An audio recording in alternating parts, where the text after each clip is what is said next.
Hi,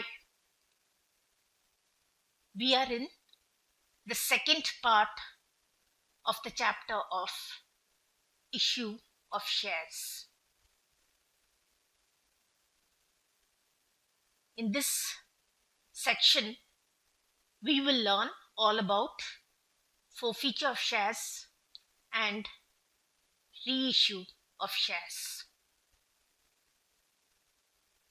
Let's begin by understanding the meaning of forfeiture of shares.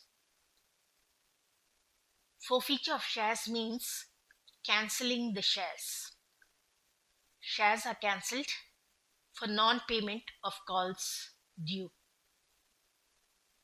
However, shares can be forfeited only if the Articles of Association of the company allows the forfeiture. Therefore, if any shareholder does not pay the amount due on call, the company may forfeit the shares held by him on which amount of such call is not paid after giving due notice to the defaulting shareholder.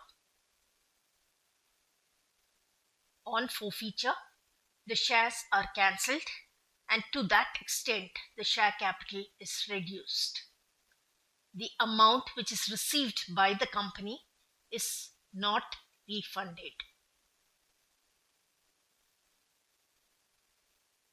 So we understood the meaning of forfeiture of shares.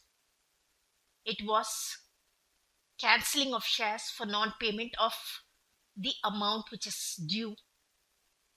We learned that such forfeiture can happen only if the Articles of Association of the company allows the forfeiture, and the amount which is already received from the defaulting shareholder will not be refunded by the company.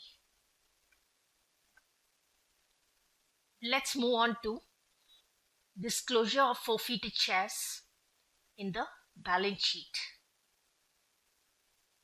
Till the time forfeited shares are reissued, the balance of forfeited shares account is added to the paid up capital under subscribed capital in the note to accounts on share capital, being part of shareholders' funds shown under equity and liability part of balance sheet.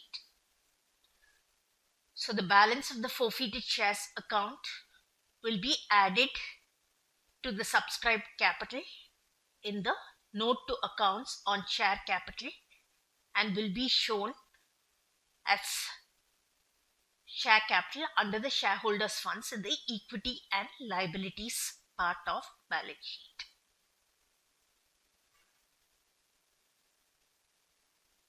Let's move on to reissue of forfeited shares. Reissue of forfeited shares is not an issue of shares, but it is selling shares that were issued earlier and were cancelled by the company. The forfeited shares may be reissued or sold by the company on the terms as it may decide. Thus, the forfeited shares may be reissued by the company at par, at premium, or at discount. However, the discount allowed on the reissue of forfeited shares should not exceed the amount forfeited on the reissued shares.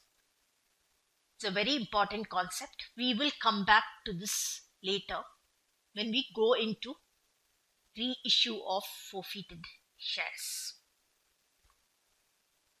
How do we treat the gain on reissue of forfeited shares?